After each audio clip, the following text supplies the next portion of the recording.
রাধে রাধে বন্ধুরা, কেমন আছো সবাই? আশা করছি সকলেই খুব ভালো আছো।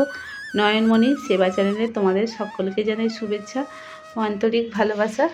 তো দেখতে পাচ্ছ গোপাল সোনাদের কাছে চলে এসেছি। তো কেন এখন এসেছি তোমরা তো বুঝতে পারছো। এখন আমি গোপাল সোনাদেরকে স্নান করাবো। তো কয়েকদিন বৃষ্টি হয়েছিল বলে একটু ঠান্ডা ভাব ছিল। তো সে কদিন তো খুব ভালোই কেটেছে, আবার কিন্তু গরম ভালোই ফেলছে। এই দুদিন বৃষ্টি ছিল বলে বেশ মোটামুটি আবহাওয়াটা খুব সুন্দর লাগছিল। আবার আমার চিন্তা বেড়েছে, কারণ এই গরমেতে তো মানে এই সময় এমনি অক্ষয় তৃতীয়ার সময় এই সময় ভগবানের এমনিতে মানে গরমটা বেশি লাগে, যার জন্যে আমরা এই সময় চন্দন লাগাই। তো গোপাল সোনাদেরকে স্নান করাবো বলে ঠান্ডা জল নিয়ে চলে এসেছি, টাটকা জল একদম। তো ফ্রেশ জলে গোপাল সোনাদেরকে স্নান করাবো, আর আজকে স্নান করাবো তিনজনকে একসঙ্গে। তো আমার তো পাত্রটা স্নান করার পাত্রটা একটু ছোট বলতে গেলে নয়ন সোনা আর নীল সোনার কিন্তু একদম পারফেক্ট ঠিক হয়।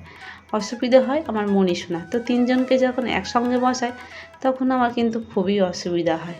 তাই জন্যে পুচকে দুটোকে আমি আগে স্নান করিয়ে নেব। তো জলটা বেশি করে নিয়েছি, একটা পাত্রে নিয়ে তার মধ্যে একটু অগুড়ো দিয়েছি, আর দিয়েছি গোলাপ জলের কিন্তু স্মেলটা খুবই সুন্দর লাগে। আর তুলসীপত্র দিয়েছি, দিয়ে গোপাল সোনাদেরকে স্নান করাবো।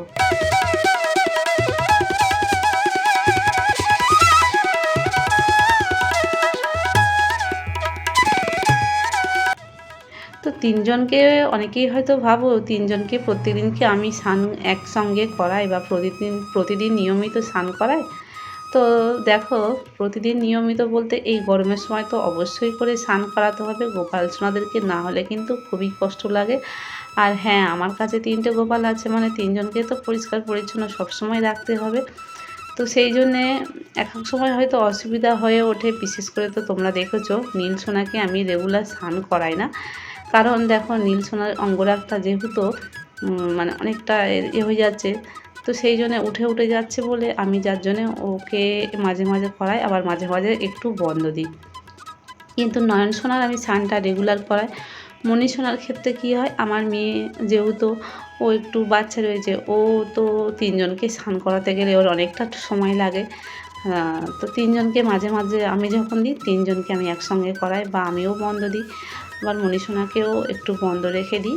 তো নয়ন সোনাকে আমি প্রত্যেক দিন করাই। আর যাকে করাই না কেন তাকে সেই মনোভাব নিয়ে করাই যে আমার গোপাল সোনাকে আমি স্নান করাচ্ছি। সেটাকে তারা তিনজনকে রেখেছি ঠিক কথা, কিন্তু তিনজনকে একই, যতই যা হোক গোপালকেই তো উদ্দেশ্য করে সেবাটা করছি, তাই শুধুমাত্র একজনকে করালেও অসুবিধা নেই। তো দুজনকে তো স্নানটা আগে করিয়ে দিয়ে তাদেরকে রেডি করে রেখে দিয়ে তারপরে মণি সোনাকে বসাচ্ছি। তো দেখো বন্ধুরা, আমার সকালবেলার একটা ঘটনা তোমাদেরকে বলছি, মানে এত ভালো লাগছে না। তোমাদেরকে তো সর্ববিষয় আমি বলে থাকি আমার গোপাল সোনার নিত্যলীলা, সে যা যা করে, যা যা দুষ্টুমি থেকে তার লীলা থেকে, মানে সব কিছু তোমাদের সঙ্গে শেয়ার করি। আজকে না ভীষণ ভালো লাগছে, কারণ কিছু কিছু মানে কথা থেকে যায়, সেগুলো না বললে ভালো লাগে না। তো আমার সকালবেলা একটা বিষয় তোমাদেরকে বলছি। আজকের আমি সকালবেলা রান্না বান্না করব বলে সবজি টবজিগুলো জোগাড় করবো বলে রেডি হচ্ছিলাম, কিন্তু সবজি কাটতে গিয়ে দেখি ঝুড়ির মধ্যে কোনো সবজিই নেই, কয়েকটা আলু পড়ে আছে। আর সকালে ছেলের মর্নিং স্কুল হয়, তো তাড়াহুড়ো করে ছেলেকে স্কুলে দিয়ে এসে আর ওর বাবার জন্য টিফিন বানাবো বলে তো রেডি করছিলাম। তো তখন দেখলাম যে না, কিছু সবজি নেই, কি করব। আর একটু সকালবেলা টিফিনে আগের দিনে রাত্রে ছোলা ভিজিয়ে রেখেছিলাম, ছোলা আলু চচ্চড়ি করে দিয়েছি। আর এবার দুপুরে রান্নাটা কী করবো আমি ভেবে পাচ্ছিলাম না। তো গরম তো খুবই পড়েছে, শুধু আলু মানে ভালোও লাগছে না। আর এদিকে না শরীরটা যেন কেমন হয়ে আসছিল, মানে একটু যে বাজারে গিয়ে সবজি আনবো তেমন ক্ষমতা যেন আমার শরীরের মধ্যে কুলোচ্ছিল না। খুব মনটা খারাপ লাগছিল। তো সামনে আমাদের একটা দোকান আছে, ভাবলাম যে একটু ধোকা কিনে আনবো। তো ধোকার ডালনা করব আর ভাত করব, এটাই ভাবছিলাম। তো তারপরে এইসব মনে করতে করতে আলুই কিছু ছিল ঘরে, আলু কাটছিলাম। আর আলু সত্যি বলতে এই গরমে যেন খেতেই ইচ্ছা হচ্ছিল না। আর তোমরা তো জানো যে নিরামিষ খাওয়া মানে একটু সবজি হলে, বিশেষ করে সব রকম সবজি হলে ভালো লাগে। মানে সবজি না হলে যেন আমরা যেহেতু নিরামিষ খাচ্ছি, একটু সবজি হলে তবেই যেন একটা পরিপূর্ণ হয়। মানে যে সবজির বিভিন্ন রকমের তরকারি ভাজাভুজি এগুলো করলে কোনো অসুবিধা হয় না। তো সেই নিয়ে মনটা নিয়ে আমি সবে আলুগুলো কাটছি আর ভাবছি যে একটু পরে আমি আলুটা কেটে তারপরে দোকানে যাব, গিয়ে একটা ধোকা আনবো, ধোকার ডালনা করে নেব, এই রকম ভাবছিলাম। আর এই গরমেতে মানে যেটা আমার মনে চায় না, ইচ্ছা হচ্ছে না, সেটা আমার করতে বাধ্য হতে হচ্ছে, কারণ শরীরটা টানছিল না, আর যেটা হাতের ধারে আছে সেটাই করতে হবে। তো কি করা যাবে বলে বসে আমি আলু কাটছি। তো যেই আমার আলুটা প্রায় ছাড়ানো হয়ে এসছে, অমনি দেখি না, আমি চিন্তা করছি, অমনি সঙ্গে সঙ্গে দেখি না আমার শ্বশুরমশাই এসছে। আর শ্বশুরমশাই এসে বাইরে থেকে ডাকলো। তো শ্বশুরমশাই তো তোমাদেরকে বলেছি আমার শ্বশুর অনেক করে সবজি দেয়, আমাদের বাগানে চাষ হয়। তো শ্বশুরমশাই অনেক দিন হয়ে গেল আমাদের বাড়িতে আসেনি, সবজিও নিয়ে আসেনি। তো শ্বশুরমশাই বলতে গেলে শ্বশুরমশাই তো আমাদের সঙ্গে একসঙ্গে থাকে না, আমাদের ও বাড়িতে থাকে। তো আগে অনেক চাষবাস হতো, এখন এই গরমেতে আর অনেক দিন সবজি টবজি খুব বেশি হয় না বলে বাবা এখন আর নিয়ে আসে না। তো বাজারে আমাদের এখানে বাজারে নিয়ে আসে সবজি, তো অনেক দিন হয়ে গেল আমাদের বাড়িতে আসেনি, সবজি নিয়ে আসেনি। তো মানে আমি তো সেই সময় বসে চিন্তা করছিলাম যে কী রান্না করব, আমার তো সবজি না হলে ভালোও লাগে না। আর আমি সত্যি আমি আলুও পছন্দ করি না, মানে খুব একটা না, তরকারির মধ্যে আলু খুব অল্প স্বল্প একটা দুটো খাই, কিন্তু তরকারির মধ্যে সবজি না হলে আমার একদম ভালো লাগে না। তো সেই নিয়ে চিন্তা করতে করতে সঙ্গে সঙ্গে দেখলাম আমার শ্বশুরমশাই এসে। তো শ্বশুরের কাছে দেখলাম যে একটা কুমড়ো আছে, আর পুঁই শাক আছে, আর ঢ্যাঁড়স আছে। তো সত্যি আমি তখন বলে সবজিগুলো আমাকে দিল, আমার তো তখন মানে খুবই আনন্দ হচ্ছে, কারণ আমি সবজির জন্য খুব চিন্তা করছিলাম যে আমি শুধু আলু দিয়ে তরকারি করব।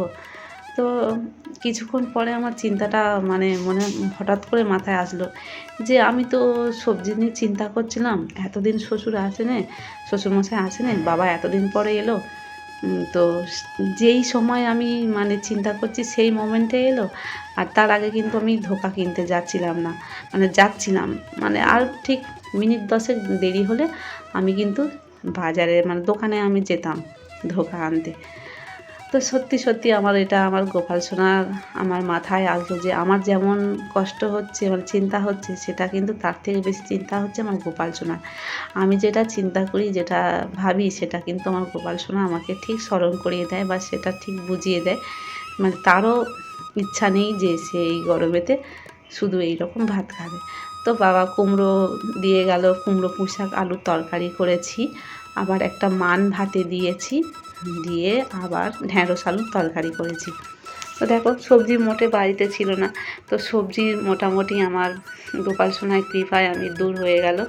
তো আমার সত্যি আমার এটা সম্পূর্ণ আমার গোপাল সোনা কিন্তু এগুলো আমাকে স্মরণ করিয়ে দেয়, আর এটা আমার গোপাল সোনা বাড়িতে আছে বলে এই জিনিসগুলো আমার সঙ্গে ঘটে থাকে।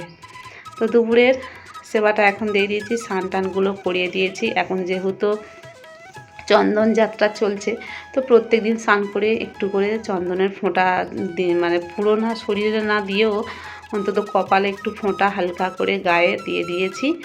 তো গোপাল সোনাদের শরীরটা একটু ঠান্ডা হবে। আর এখন প্রসাদ গোপাল সোনাদেরকে দিয়েছি, তোমরা দর্শন করো।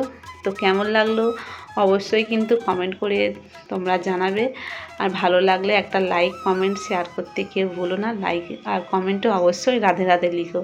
ভালো লাগলে চ্যানেলটিকে অবশ্যই করে সাবস্ক্রাইব করো, পাশে থাকা বেল আইকনটিকে ক্লিক করে, যাতে আমি নতুন ভিডিও পোস্ট করলে সঙ্গে সঙ্গে তোমাদের ফোনে নোটিফিকেশান পৌঁছে যেতে পারে। দেখো গোপু সোনাদেরকে সাজিয়েছি।